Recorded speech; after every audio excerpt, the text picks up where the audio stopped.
Hello friends, welcome to my YouTube channel. My name is Harjeet Kaur. आज हम discuss करेंगे 10th of May के daily current affair questions. तो अगर आपको इस पर्टिकुलर लेक्चर की पीडीएफ चाहिए तो उसके लिए आप मेरा टेलीग्राम चैनल भी ज्वाइन कर सकते हो, जिसका लिंक आपको नीचे डिस्क्रिप्शन बॉक्स में मिल जाएगा। तो शुरू करते हैं। आज का फर्स्ट क्वेश्चन है, Recently, ICC banned which West Indies cricketer for anti-corruption breaches? Anti corruption breaches की वजह से एक वेस्ट इंडीज के क्रिकेटर को 5 साल के लिए बैन कर दिया गया है। राइट, तो कौन से क्रिकेटर को बैन किया गया है? तो क्रिकेटर का नाम है डेवॉन थॉमस। डेवॉन थॉमस को 5 साल के लिए आईसीसी यानी कि इंटरनेशनल क्रिकेट काउंसिल ने बैन किया है, क्योंकि उन्होंने एंटी करप्शन रेगुलेशंस को 7 बार तोड़ा है। तो इसीलिए उनको 5 साल के लिए बैन कर दिया गया है, starting from 23 of May 2023। Right, 2023 से लेकर आगे 5 साल के लिए बैन कर दिया है। नेक्स्ट है, what is India's rank according to world press freedom index 2024? World press freedom index release हुआ है 2024 का। तो ये जो इंडेक्स है इसके अकॉर्डिंग इंडिया का रैंक कितना रहा है? 159 रैंक रहा है out of 180 countries. Last year India का रैंक कितना था? लास्ट ईयर इंडिया का रैंक था 161 और इस साल कितना है? 159 हो गया है। मतलब 2 रैंक हमने इम्प्रूव किया है। हमने इतना इम्प्रूवमेंट नहीं किया, बाकी की कंट्रीज थोड़ा पीछे चली गई है, जिसके चलते हुए हमारा जो रैंक है वो कितना आ गया है? 159 according to world press freedom index 2024। Recently world press freedom day भी अभी निकल के गया है। तो वर्ल्ड प्रेस फ्रीडम जो डे है, वर्ल्ड प्रेस फ्रीडम डे, ये कब होता है? ये होता है 3 मई को। तो उसके बाद ही ये सारी अनाउंसमेंट्स हुई है, ये इंडेक्स रिलीज किया गया है। इसके अलावा एक वर्ल्ड प्रेस फ्रीडम अवार्ड भी होता है, वो भी अवार्ड दिया गया है, जिसके बारे में हम आगे डिस्कस करेंगे। राइट, तो अब इस इंडेक्स के बारे में थोड़ा सा देख लेते हैं। तो जो वर्ल्ड प्रेस फ्रीडम इंडेक्स है, इसको कौन रिलीज करता है? तो इसको रिलीज करता है रिपोर्टर्स विदाउट बॉर्डर्स, आरएसएफ इसको रिलीज करती है। रिपोर्टर्स विदाउट बॉर्डर्स जो है वो इस इंडेक्स को रिलीज करता है। तो अकॉर्डिंग टू दिस इंडेक्स जो इंडिया है, इंडिया की जो आसपास की कंट्रीज है, जैसे पाकिस्तान हो गया, श्रीलंका हो गया, तो आसपास की हमारी कंट्रीज का जो रैंक है वो इंडिया से थोड़ा अच्छा है। जैसे कि टर्की की बात कर ले, टर्की का 158 है रैंक, पाकिस्तान का 152 है, श्रीलंका का 150th रैंक है। टॉप पे कौन सी कंट्री रही है? तो टॉप पे है नॉर्वे। राइट, टॉप पे नॉर्वे है। नॉर्वे में प्रेस को सबसे ज्यादा फ्रीडम दी गई है। और सबसे बॉटम पे कौन सी कंट्री आती है? तो बॉटम पे कंट्री आती है एरिट्रिया। राइट, बॉटम कंट्री का नाम है एरिट्रिया, टॉप वाली कंट्री का नाम है नॉर्वे। राइट, अब कौन कौन से पैरामीटर्स के बेसिस पे ये जो रैंकिंग है वो डिसाइड करी जाती है? पैरामीटर्स कौन से हैं? एक तो पॉलिटिकल कॉन्टेक्स्ट देखा जाता है, लीगल फ्रेमवर्क कैसा है, इकोनॉमिक कॉन्टेक्स्ट कैसा है, सोशो कल्चरल कॉन्टेक्स्ट और सिक्योरिटी। राइट, ये 5 पैरामीटर्स है जिनके बेसिस पे ये जो रिपोर्ट है वो तैयार करी जाती है, ये जो इंडेक्स है वो तैयार किया जाता है। राइट, नेक्स्ट है UNESCO Guillermo Cano World press freedom Prize. एक यूनेस्को का आता है prize, world press freedom prize. Right, ये जो प्राइज है वर्ल्ड प्रेस फ्रीडम प्राइज है, ये यूनेस्को देती है। राइट, इसको यूनेस्को अवार्ड भी बोला जाता है, UNESCO world press freedom award भी बोला जाता है। तो ये अवार्ड इस साल किसको दिया गया है? 2024 के अंदर। राइट, ये अवार्ड दिया गया है पैलेस्टीनियन जर्नलिस्ट को। राइट, कौन से जर्नलिस्ट को? पैलेस्टीनियन जर्नलिस्ट को दिया गया है। कौन सी रिपोर्टिंग के लिए? गाजा रिपोर्टिंग के लिए इनको दिया गया है। राइट, अब ये जो अवार्ड है UNESCO world press freedom award जो है, ये कब शुरू किया गया था? 1997 में शुरू किया गया था। और ये अवार्ड उन लोगों को दिया जाता है जो कि ऐसे एरियाज में जाकर रिपोर्टिंग करते हैं जहां पे सबसे ज्यादा खतरा होता है, राइट। उन एरियाज में रिपोर्टिंग कर रहे हैं जहां पे सबसे ज्यादा खतरा होता है, तो वहां पे उन्होंने आउटस्टैंडिंग अपनी कंट्रीब्यूशन दी है, तो उनको ये अवार्ड जो है वर्ल्ड प्रेस फ्रीडम अवार्ड या प्राइज जो है वो दिया जाता है। इस साल पैलेस्टीनियन जर्नलिस्ट को दिया जा रहा है for covering Gaza, right. Gaza पे जो भी अनरेस्ट चल रहा है उसको कवर करने के लिए इनको ये अवार्ड जो है वो दिया जा रहा है on the recommendation of international jury of media professionals, right.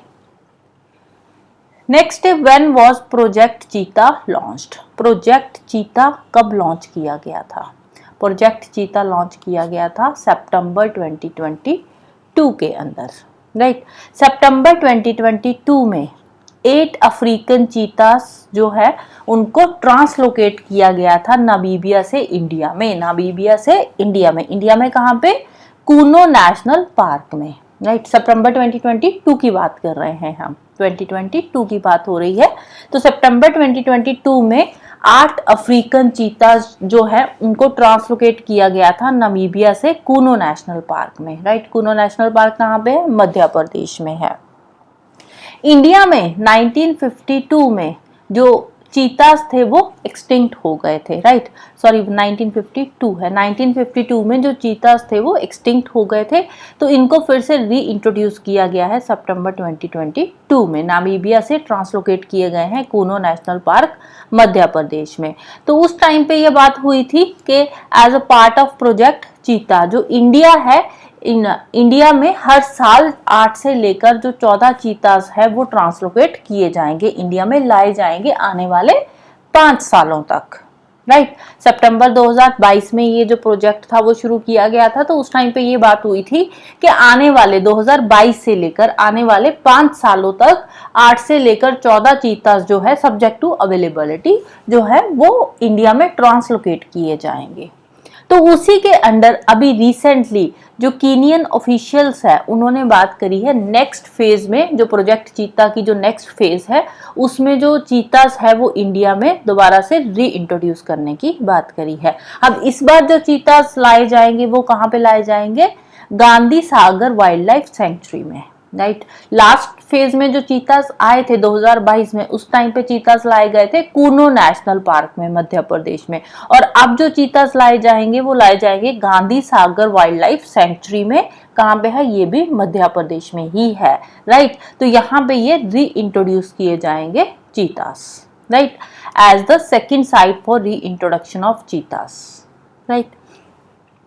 तो अब अभी तक की अगर हम बात करें एज ऑफ नाउ 27 चीतास हैं कूनो नेशनल पार्क में, 13 अडल्ट है और 14 कप्स है, और 10 चीतास जो है वो अभी तक मर चुके हैं due to illness and infections, illness और इन्फेक्शंस की वजह से वो मर चुके हैं, राइट।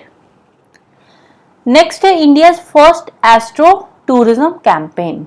इंडिया का पहला एस्ट्रो टूरिज्म कैंपेन, नाम क्या है? नक्षत्र सभा, राइट। नक्षत्र सभा क्या है? ऐसा भी क्वेश्चन बन सकता है, नक्षत्र सभा क्या है? एस्ट्रो टूरिज्म कैंपेन का एक नाम है नक्षत्र सभा। अब ये कौन सी स्टेट में नक्षत्र सभा अनाउंस किया है? तो ये अनाउंस किया है उत्तराखंड ने। नक्षत्र सभा किसने अनाउंस किया है? उत्तराखंड ने अनाउंस किया है। तो इसके साथ ही जो उत्तराखंड है वो पहली एस्ट्रो टूरिज्म स्टेट जो है वो बन चुकी है। एस्ट्रो टूरिज्म में क्या होता है? एस्ट्रो टूरिज्म में यहाँ पे जो चांद तारे हैं उनकी सैर करवाई जाती है एस्ट्रो टूरिज्म कैंपेन के अंडर। और ये जो कैंपेन है इसका नाम क्या है? इसका नाम है नक्षत्र सभा, राइट। जो उत्तराखंड टूरिज्म डेवलपमेंट बोर्ड है उन्होंने नक्षत्र सभा शुरू किया है विद द हेल्प ऑफ स्टारस्केप्स। स्टारस्केप्स क्या है? ये एक एस्ट्रो टूरिज्म कंपनी है, राइट। इनकी हेल्प से जो स्टारस्केप्स है, इनकी हेल्प से नक्षत्र सभा जो है वो शुरू किया गया है, राइट।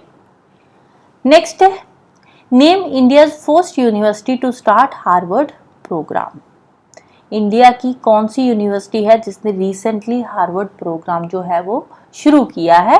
किसके लिए? एमबीए के लिए, राइट। एमबीए में एक सेमेस्टर ऐसा होगा जहाँ पे जो स्टूडेंट्स हैं उनकी जो ऑनलाइन क्लासेस होगी हार्वर्ड यूनिवर्सिटी के प्रोफेसर्स उनको पढ़ाएंगे उस टाइम पे, राइट। तो MBA प्रोग्राम के लिए ये जो है शुरू किया गया है हार्वर्ड प्रोग्राम। तो MBA में हार्वर्ड के जो प्रोफेसर्स है वो इनको एक सेमेस्टर में टीच करेंगे। इससे क्या होगा, इससे जो स्टूडेंट्स हैं उनका एक्सपोजर और बढ़ेगा। तो कौन सी यूनिवर्सिटी है, यूनिवर्सिटी का नाम है चंडीगढ़ यूनिवर्सिटी। तो चंडीगढ़ यूनिवर्सिटी ने हार्वर्ड प्रोग्राम शुरू किया है for MBA program, right. MBA के लिए ये शुरू किया गया है। Next is Jeremiah Manele. Jeremiah Manele has been elected as the new Prime Minister of Jeremiah Manele ये कौन सी कंट्री के रिसेंटली प्राइम मिनिस्टर बने हैं? तो ये बने हैं सोलोमन आइलैंड के प्राइम मिनिस्टर। सोलोमन आइलैंड के प्राइम मिनिस्टर बने हैं। नाम क्या है? Jeremiah Manele, right. Solomon island कहाँ पे है? ये पड़ता है ओशियानिया में। कहाँ पे पड़ता है? ओशियानिया में, राइट। ऑस्ट्रेलिया है, ऑस्ट्रेलिया के यहाँ पे बिल्कुल ऊपर आ जाता है सोलोमन आइलैंड। अब ओशियानिया में कौन कौन से आते हैं? अलग अलग आते हैं ना, मेलानेशिया, पॉलिनेशिया, माइक्रोनेशिया। तो सोलोमन आइलैंड किस में आता है? ये आता है मेलानेशिया में। Solomon island is the part of Melanesia. Melanesia का ये पार्ट है। और इसकी कैपिटल क्या है? कैपिटल का नाम है होनियारा। कैपिटल का नाम क्या है? Honiara, right. होनियारा इसकी कैपिटल है। सोलोमन आइलैंड प्राइम मिनिस्टर कौन है? जेरेमिया मानेले। अब ये जो प्राइम मिनिस्टर बने हैं जेरेमिया मानेले, ये कौन है? ये है प्रो चाइना। ये प्रो चाइना है। तो यहाँ पे ये क्या है? चाइनीज जो पॉलिसीज है उनको प्रमोट करेंगे, चाइना की हेल्प करेंगे, राइट। नेक्स्ट है वेयर इज तामिस रिवर। तामिस रिवर कौन सी कंट्री की रिवर है? तामिस रिवर है सर्बिया की रिवर। तो रिसेंटली न्यूज में है। न्यूज में क्यों है? क्योंकि सर्बिया में, नॉर्थ ईस्टर्न सर्बिया जो है, सर्बिया का नॉर्थ ईस्टर्न पार्ट है, वहां पे जो तामिस रिवर है, तामिस रिवर पे 7000 साल पुरानी एक सेटलमेंट डिस्कवर करी गई है। 7000 साल पुरानी एक सेटलमेंट जो है वो डिस्कवर करी गई है तामिस रिवर पे, राइट। तो तामिस रिवर कहाँ पे है? सर्बिया में है। ये बात याद रखनी है। ये रहा सर्बिया, यूरोपियन कंट्री है। तो कैपिटल इसकी क्या है? कैपिटल है बेलग्रेड। सर्बिया की कैपिटल है बेलग्रेड। तो नेबरिंग कंट्रीज एक बार देख लेते हैं कौन कौन सी है। तो हंगरी आ गया, Romania, Bulgaria, Macedonia, Kosovo, Montenegro, Bosnia and Herzegovina, Croatia, right. तो टोटल कितनी कंट्रीज हो गई? First Hungary, second Romania, third Bulgaria, fourth Macedonia, fifth Kosovo, sixth Montenegro, seventh Bosnia and Herzegovina and eighth आ जाएगी क्रोएशिया। तो टोटल 8 कंट्रीज है जो सर्बिया को बॉर्डर कर रही है, राइट।